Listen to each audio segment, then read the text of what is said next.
friends, Namaskar. I am Sanjay Mansukhani from ChangeDestiny.in. I am a teacher of Yoga Sutras of Patanjali. The Yoga Sutras is ancient yogic knowledge on the yogic wisdom from the land of India. India has been the land of yogis for thousands of years, maybe even 10,000 years and more. And this knowledge, which has been put in a codified form by Patanjali, is so powerful, is so enlightening, is so liberating that it can open up many new dimensions in your life. It can open up many higher and higher levels of consciousness in your life. It can even give you mystical powers, and it can even, if done rightly in the prescribed manner, give you complete freedom from birth and death forever. It can give you liberation from Prakriti forever. So this is the power of this literature. This is the power of the Yoga Sutras, that it can not only transform an individual, but it has the power and the capacity to transform entire mankind. Each one of us can completely reach the next and the further higher levels of existence. So now today we are looking at one of the important concepts, important principles, tattvas of this yogic philosophy. That is the concept of sanskaras. Dear friends, if you remember, what are sanskaras? Sanskaras are the deep psychic impressions which we carry in our subconscious mind based on the thoughts, ideas, concepts and experiences which we do, based on the knowledge which enters us, enters our mental system from the world, universe and cosmos outside. This knowledge enters us through the 5 doors of the 5 Gyan Indriyas, 5 senses of knowledge, 5 senses of perception. And when this knowledge enters us, if we notice it, if we experience it, if we make a point to observe it, then it becomes a memory in us. And that small memory is called a vritti.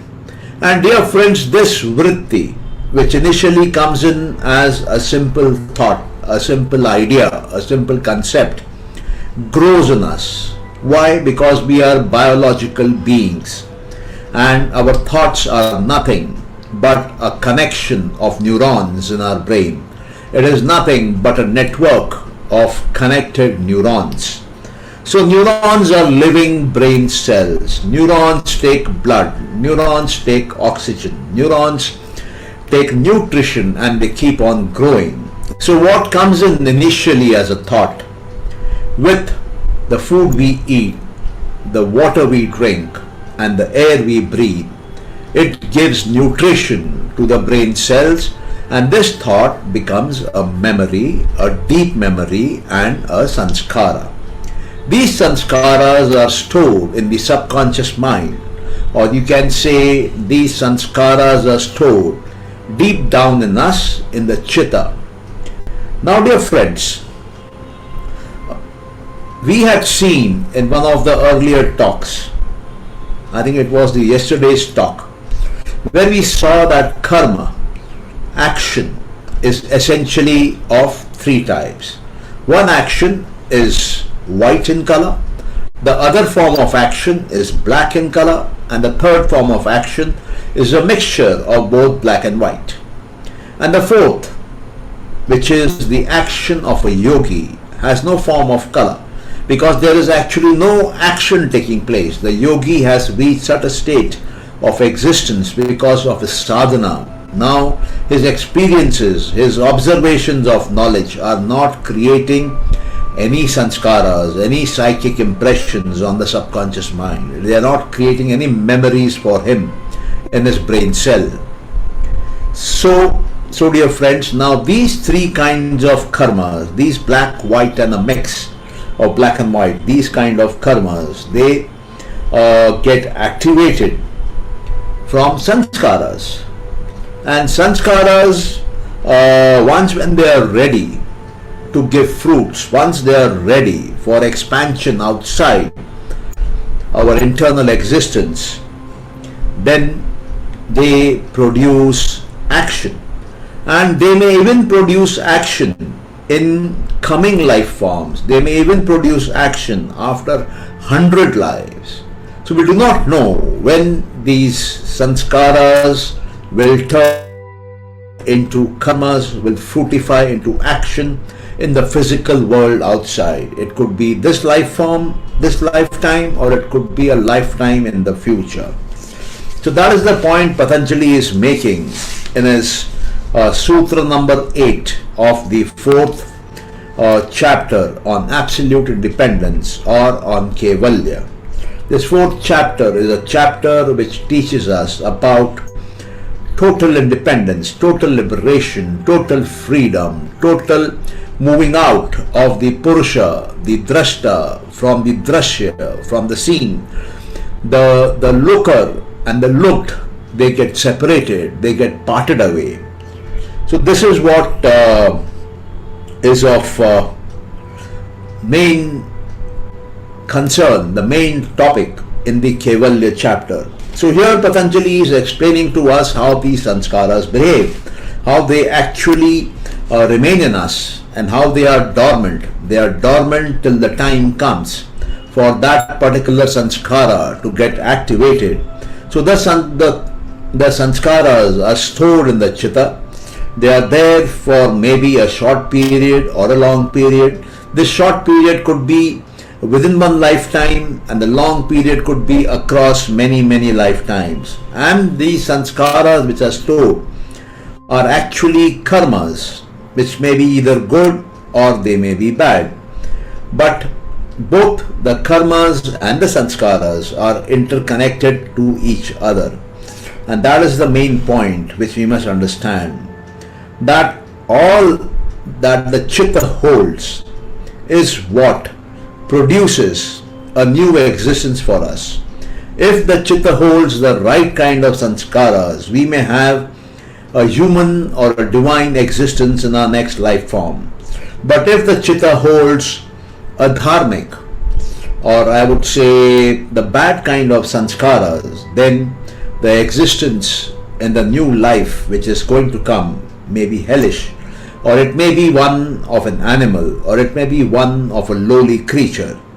Therefore, dear friends, whatever sanskaras or karmas which remain dormant in us, which have not yet played out, which are still pending, which are still experiencing latency, dormancy in us, those kind of sanskaras will manifest in the next life or the coming lives.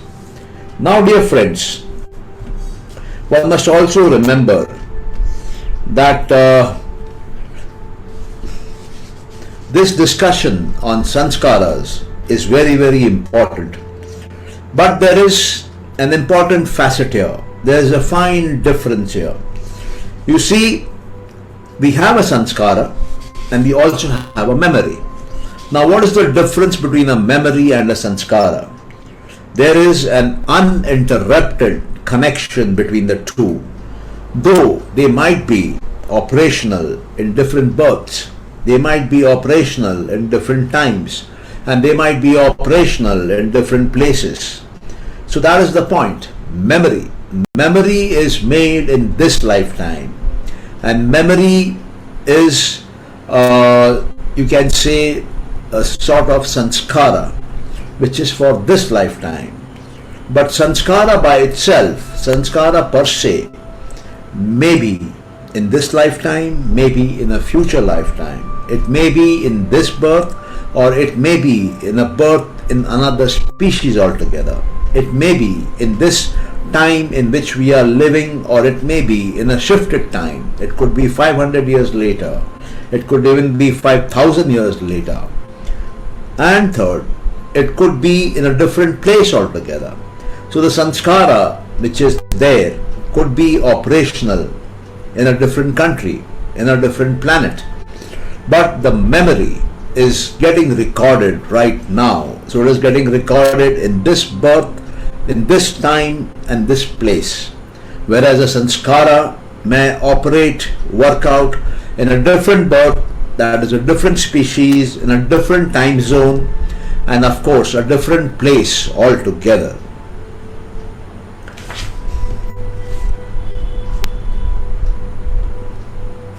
So what is karma? Karma is actually nothing but the storage of sanskaras and the eventual turning of those sanskaras into fruition, into action. And what are sanskaras? Sanskaras, in a simple way, in a very broad manner, can be understood as memories of the experiences we have lived. So when the karmic conditions arise for a particular type of birth, then as a result of spontaneous mechanisms working inside the sanskaras pertinent to a particular death, a particular birth, they activate automatically, while other sanskaras which are not connected to that birth at all will not get activated. So sanskaras remain stored in the chitta like seeds, irrespective of whether they are of one's last birth or of a birth which has been there eons ago.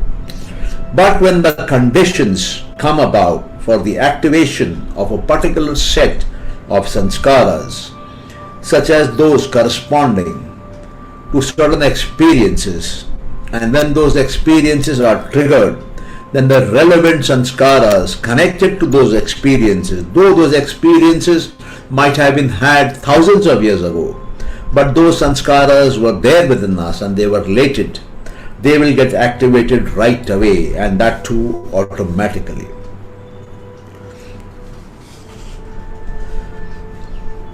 In one of the other sutras, in the 10th sutra of the chapter 4, Patanjali looks at the origin of sanskaras in sense of time. He says the sanskaras are beginningless, and the logic for that is because the desire for life is eternal. No life form has a desire for death. Each life, each birth, each species, whether born in any planet, any solar system, any galaxy, is actually having a desire for life, and that desire for life is eternal. That desire for life began at a time which nobody has memory of. Therefore that desire, the first desire, is considered to be beginningless, to be, you can call it anadi. There is no beginning where one can point out that the sanskaras begin here, the sanskaras begin now. No. Vyasa, one of the primary commentators of the Yoga Sutras of Patanjali, says, this desire for life is eternal, there is no doubt about it. And everybody says and thinks, may I not die, may I live forever if possible. But the question is, why does that make sanskaras beginningless? Because nobody has an answer to this question. We do not know when this universe or this creation got formed. We do not know what caused Prakriti to come about. We do not know what caused Purusha to come about. We have absolutely no idea about them. But we know right from the beginningless beginning, right from the very origin, we presume that Prakriti by itself was present and Purusha by itself was present. So we are presuming in yoga philosophy and its corresponding Sankhya philosophy that these two realities are coexistent realities. The first reality is the reality of Prakriti, and the second reality is the reality of Purusha. Prakriti is nature in its primordial form, in its Mool Rupa, which is called the Mool Prakriti. This Mool Prakriti is changing. This Mool Prakriti is eternal. This Mool Prakriti is infinite. So, why is it permanently changing? Because it has three qualities. The first quality is of no form. The second quality is of having a form, and the third quality is of changing of these forms. So having a form is called tamas, having no form is the quality of sattva, and changing the form is the quality of rajas. So dear friends, Prakriti in its zero state, in its equilibrium state, though outwardly does not look moving, changing, internally these three qualities keep on shifting, keep on dancing with time, and that is why it is Prakriti. But these are tattvas, these are principles, they are not substances, they are not matter, they are not material. So what we are looking at in yoga and Sankhya philosophy are mental concepts, mental perspectives, and once when we start understanding the mind part of the Yoga Sutras of Patanjali, then we gain a deep and deep insight, a deeper insight into the way human psychology works, into the way other kind of psychology works, and this is what helps us to gain a better understanding. So dear friends, sanskaras are beginningless. Sanskaras, we do not know when they rise, but there is one thing for sure: just because we have a desire for life which is eternal, we have a clinging ability to life which is phenomenal, and all of us have a fear of death, be it a newborn, be it a wise man, be it any creature. Each creature wants to cling onto life. Each creature fears death, and that is why it is said that our sanskaras are beginningless. There is no starting point and there is no ending point to it. They keep on continuing, they keep on flowing, they keep on happening in chitta, chitta after chitta. That means once when a chitta passes away, loses the body, then that chitta, that all its constituents of the subtle mind, the subtle body, they move together into a new body, and that body comes based on what are the conditions, what are the status of the chitta which is there at the time of death. And that condition of that chitta, that means the constituents of chitta, buddhi, manas, ahankar, the indriyas, the tanmatras, they decide what birth will that chitta now take, what will be the duration of life of that new birth, what will be the quality of life, the experiences of life of that new birth. So here everything